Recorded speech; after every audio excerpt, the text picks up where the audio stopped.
Stress Test: Reflection on Financial Crisis by Timothy Geithner. Stock markets dropped to more than 50% below their 2007 highs. The recession of 2007 to 2009 was still the most painful since the Depression. At its depth, 15 trillion in household wealth had disappeared. Nearly 9 million workers lost jobs. 9 million people slipped below the poverty line. 5 million homeowners lost homes. Our unemployment rate rose to 10%, but not to 25% as in the Depression.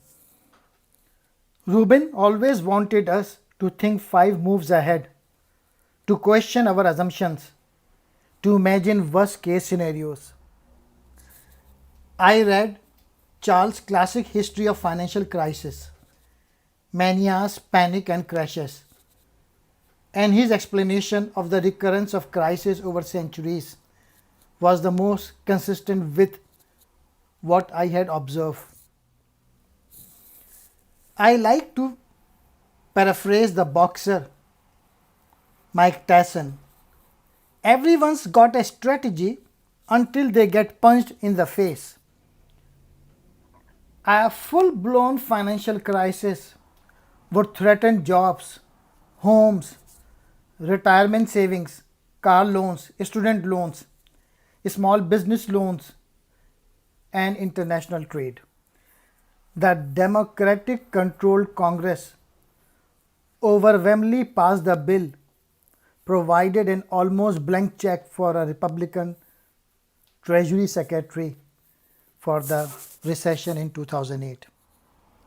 The most extreme fight was from AIG, whose share dropped another 60% to less than 5% after drastic downgrades by the rating agencies, a harsh landing for a stock that traded above 150 at its peak.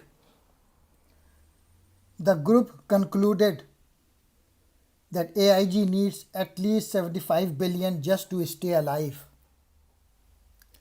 The stock market plunged almost 9% that day, the largest decline since the Black Monday crash of 1987, wiping out $1 trillion in wealth.